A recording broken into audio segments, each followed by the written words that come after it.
I completed Pokemon Generation 1 and Generation 2. Professor Oak and game developers were amazed by my work and even gave me diploma. My Pokemons were the best. After completing the Pokédex and defeating the legendary trainer, I thought I became the strongest trainer in Generation 2. And I feel like it was around the time to prepare for Pokemon Generation 3. Well, that's what I was thinking until I stepped into Battle Tower in Pokemon Crystal. I couldn't win a single time against the random trainers here. With the same Pokemons that I used to dominate everything, couldn't do anything. I did not really expected this, and this was not acceptable. Honestly, I even had some doubts about my own Pokemons at one point. I had to learn more about my Pokemons in order to win here. What I have learned is that Pokemons are just like humans. Everyone is different. Each of them are good at different things, and it was on me to figure out their strengths and weakness and give them some specific task that they're gonna do well. Think of it like this way. If I walk to the best senior engineers that I know and ask them to draw me a Pikachu, they will not do well because drawing is not the skill that they're good at. However, if I ask them about some engineering questions, then they will gonna be amazing. Same thing is happening in Pokemon World. Learning more about my Pokemons, experimenting with different team members and different moves were extremely fun.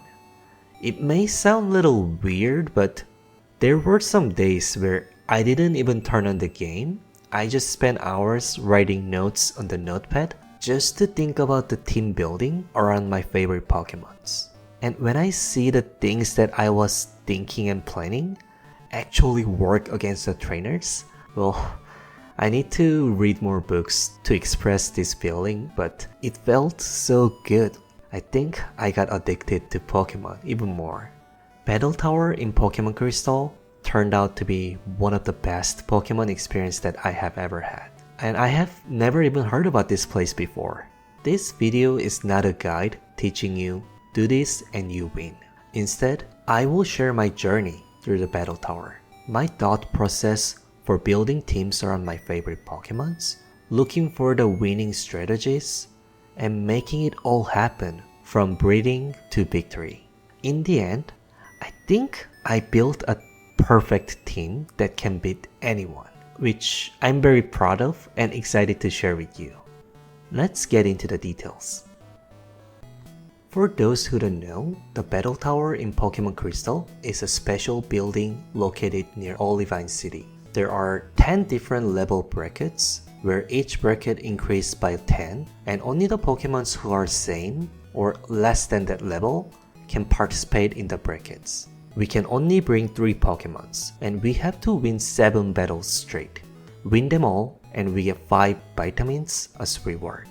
There was no such system that just takes your Pokemon and adjusts the levels accordingly. We really had to match their levels manually. Dragonite is a really great example because Dragonite evolves at level 55, means he cannot really participate level 10, 20, 30, 40, and 50. That's already half of it. So that's pretty much what the Battle Tower is. 2 weeks ago, I posted a video about completing the Pokédex in Gen 2, and at the end of the video, I mentioned that Battle Tower is the last thing that I didn't do yet. I will just do it offline after posting the video because I thought the Battle Tower is just like an Elite 4, but maybe just more trainers sitting there, and I was very confident in myself. I saw my favorite Pokemons were exactly at level 60. Means I can just bring them to level 60 brackets. So I thought I was very lucky at this point. And then I got destroyed. Not just defeated, but really destroyed. It wasn't about 7 trainers or anything because I could not win against a single trainer here. This really did not make sense to me. Why are they so strong here? I really needed an answer. After some research, I discovered something the game never tells you. It's called stat experience, or effort values, EVs. So what happens in Generation 2 is that every time your Pokemon defeats an enemy, they gain stat experience based on the enemy Pokemon's base stats. This means that your Pokemons actually become stronger the more battles they participate in. My team had plenty of stat experience by defeating wild Pokemons and trainers, and the interesting thing here was that all the enemy Pokemons, including the Gym Leader, Elite Four, Red, does not matter, they did not have this stat experience. And now, every trainer in Battle Tower uses Pokemons with maximum stat experience. In every stat, these Pokemons are just perfectly trained. Alright, so now we understand why they are so strong, but it does not help us because I'm still losing to them. So the next question I need to answer is, how can I win against them? Now I am at a stage where I need to do more than just attack with enemy Pokemon's weakness. First, I needed to understand the difference between physical and the special attacks, because some Pokemons have higher special attack stats, some Pokemons have higher physical attacks. In Generation 1 and 2, whether a move is physical or special, it really depends on its type. I used my strategy guide's chart because it shows which types are what kind of moves are just posted here. After getting some sense of figuring out which moves should go to which Pokemons, next thing I learned is the roles of Pokemon. In just high level, there are offensive Pokemons who's really good at dealing damage and killing enemy, and some Pokemons are good at defensive stuff, and they are really good at taking hits and still survive. And there's also Pokemons who's not trying to win by just themselves, but they work for other Pokemons. My two favorite Pokemons from Gen 2 are Umbreon and Caesar. I was trying to use them together, but then I realized that they are good at different stuff. Umbreon is more of defensive Pokemon, and Caesar is more about offensive or utility Pokemons. So instead of forcing them together, I tried to build a separate teams around their individual strengths. Let's start with Umbreon. I kind of felt bad when I was using Toxic on Pikachu and Snorlax and making them suffer from the poison to death, but now I think it is really a great strategy, so I decided to double down on that. My strategy was pretty simple. Use Umbreon to apply Toxic, and use defensive Pokemons to wait until enemies slowly die. I know that each battles will take some time, but I had the really good feeling that this will work. For defensive team members, the first Pokemons that came to my mind were Snorlax and Blissey because they are very defensive, and I knew that from my own experience. So this was the initial team that I was thinking. I also explored Kanto, digging through trash cans, and found Leftover, which restores HP every turn, and it's an amazing item for this team. But before I fully invest into this, I just completed Umbreon itself and I was testing a bit. And I noticed a problem. Many Pokemons in Battle Tower were immune to Toxic. So I realized that the Toxic strategy will not gonna work, and I had to put this on a pause. I really needed to rethink my approach on this. Since defensive team was not working as I expected, next thing I tried to build was offensive team around Caesar. At first, I gave Caesar steel types moves, flying types moves, and everything that I could think of, but his damage output was not what I was hoping for. He was not very strong, I'd say. But since he's my favorite Gen 2 Pokemon, I looked up online a little bit and saw that someone mentioned about Baton Pass. This was the perfect skill for Caesar because he learns agility and sword dance just by leveling up. And these two are the perfect skill to hand over to another team member. Since I made a decision on Caesar, next thing I had to figure out is finding the best physical attacker who would take advantage of the sword dance. Let me ask you something. What is the one Pokemon that comes to your mind when I say the best physical attacker? To me, it's Dragonite, and that's what I initially thought going after, but there's one problem. On my previous video, I complained about strategy guide giving me some wrong information, and I didn't get the Dratini with extreme speed. At that time, I just felt bad. It was not a big deal, but now it really became a problem. I could have had a Dragonite with extreme speed with Sword Dance, but now I cannot do that. And then, with knowing that such thing could have been possible, I really did not want to train regular Dratini who doesn't know extreme speed. Because let's say I use Dragonite, and if I lose because of not having extreme speed, then I'm gonna be really sad. So let's just not go there. So the problem is that who is the next strongest physical attacker? A physical Pokemon who hits hard. That's when I thought about the Machamp. I mean, I always thought he's really strong. Just look at him. He has 4 arms and he looks like this. And if he is not strong, then I could probably just sue him. So I decided to go with him.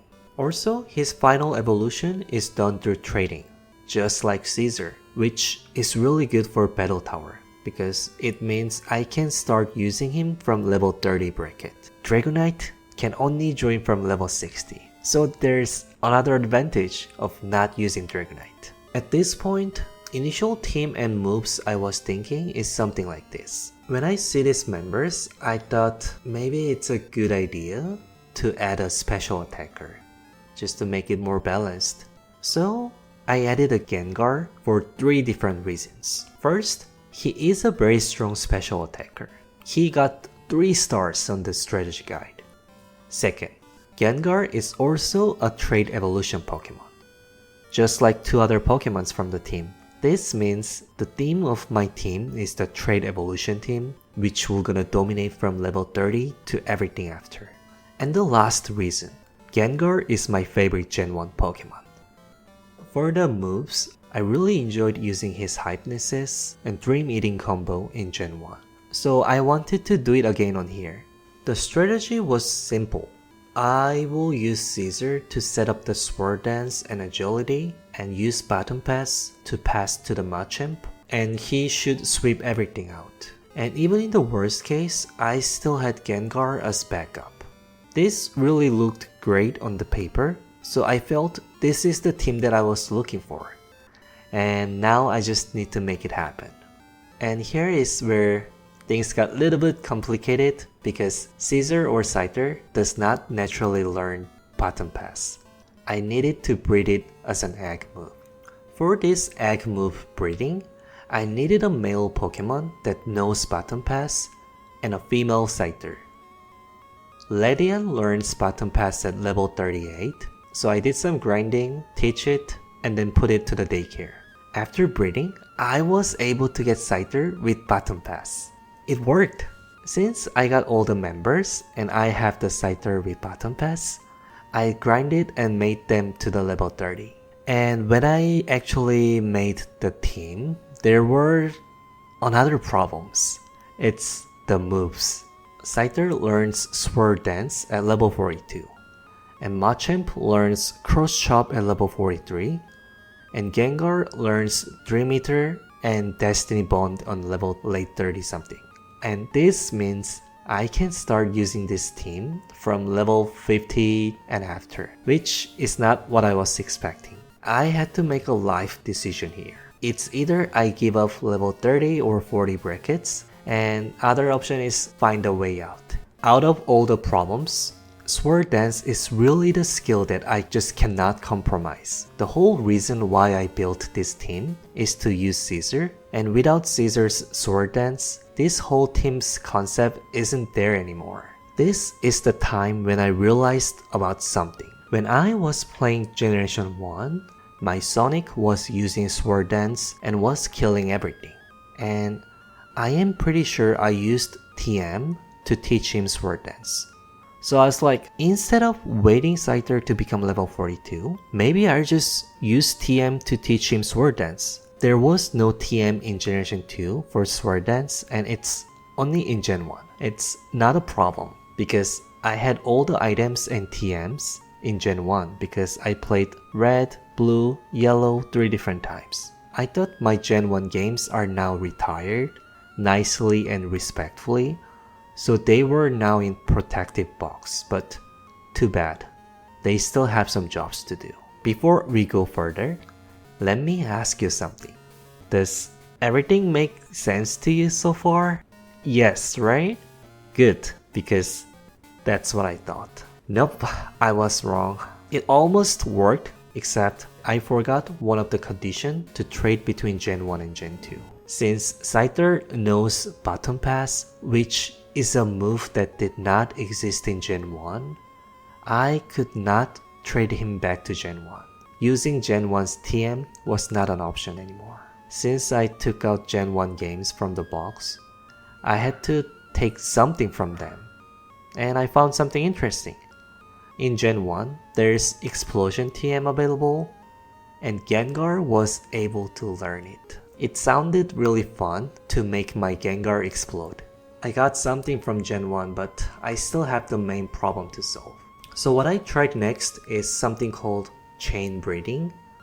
Plan is something like this. Step 1. Find male Smeargle. Step 2. Use Bottom Pass on the first turn and let Smeargle to use Sketch and copy the Bottom Pass because Smeargle can technically copy any moves. Third, now the Smeargle knows the Bottom Pass, catch him and level up to 11 so he learns another Sketch. Step 4. Place the first Pokemon who only knows the Sword Dance. Delete all the other moves and let the wild Ditto to transform into this Pokemon. Step 5. Send out Smeargle when Ditto uses Sword Dance. Use Sketch to copy the move. Now, I will have Smeargle that knows Sword Dance and Bottom Pass, right? So the next step is just do some breeding to pass these two moves to the Bug family and breed it with female Scyther. When I wrote this on the paper and checked the details, it looked like a perfect plan that will gonna work. Before I show you what happened, what do you think? Do you think it will work or not? If not, which step do you think it has problem? Well, you don't need to think because I'm gonna show you. I found a Smeargle and I used Bottom Pass to let Smeargle to use Sketch and copy the skill. And step 3. Smeargle now only use Struggle. That's right. I didn't realize what happened first, so I had to play the video that I recorded. And what happened here was that since my Scyther used Bottom Pass and switched out, Smeargle failed to use Sketch because Scyther is not there anymore and the Sketch failed.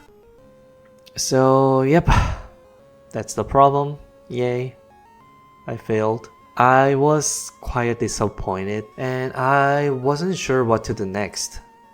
And when I was taking shower before the bed, I just realized something. The goal of this entire plan was to have the male bug Pokemon that knows Sword Dance and a Bottom Pass and breed with female Scyther, right? Then why don't I just level up the Scyther that I have now because he knows Bottom Pass and he will learn Sword Dance at level 42. That will gonna make him a great father. As soon as I realized this, I feel like I was stupid and I was just thinking too much, but whatever. I leveled up the Scyther.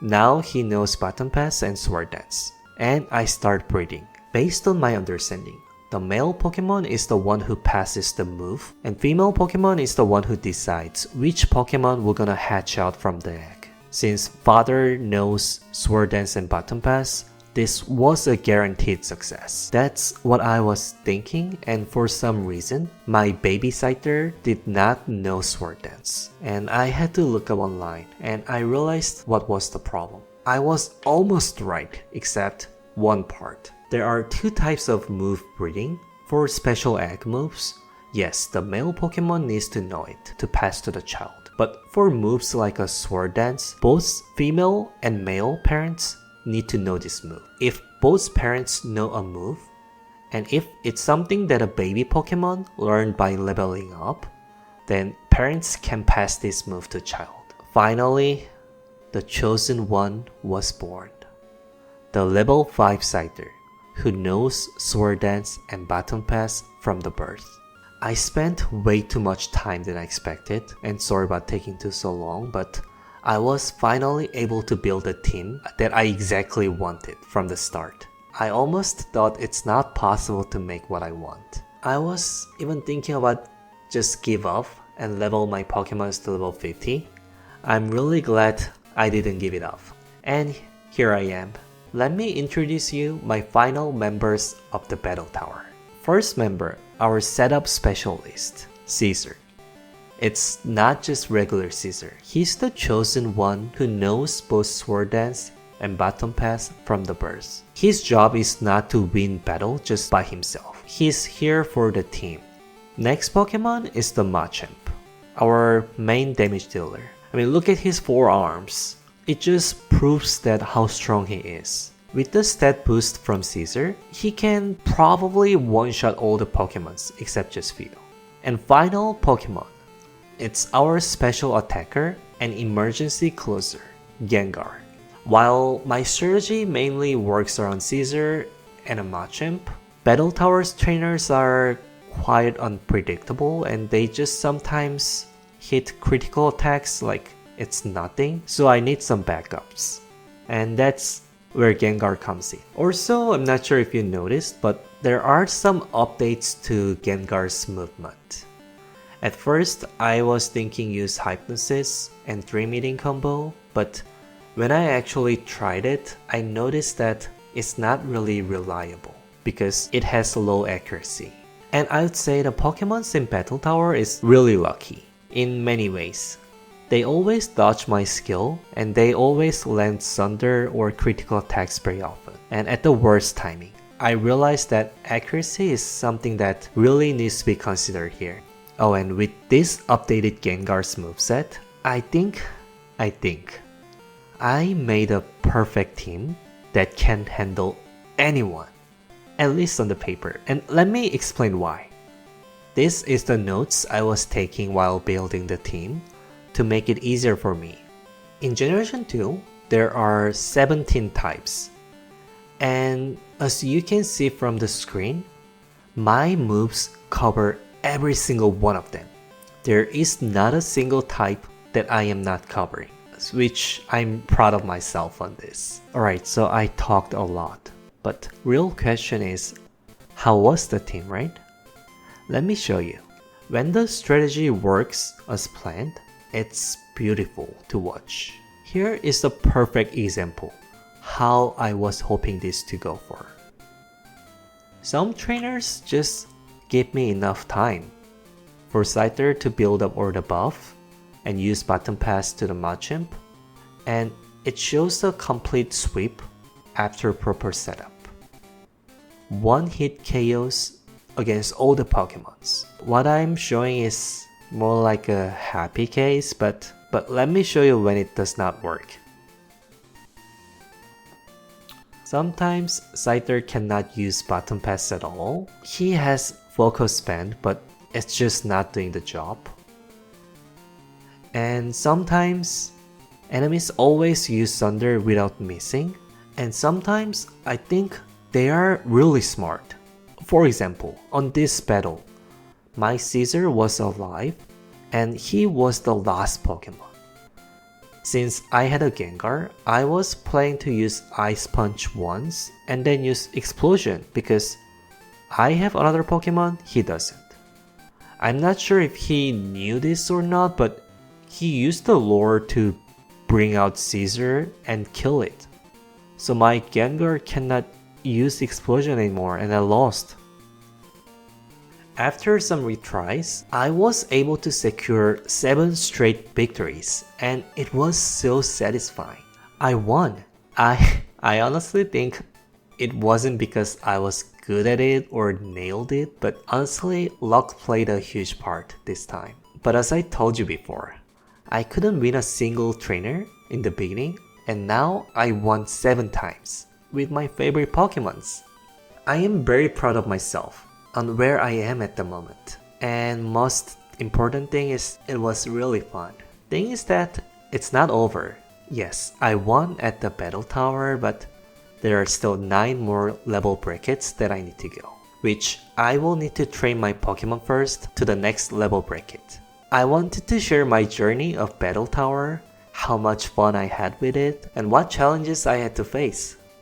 And I really wanted to share this while it was fresh to me. Thank you so much for watching, and I really hope you enjoyed it. I'll see you next time. Thank you.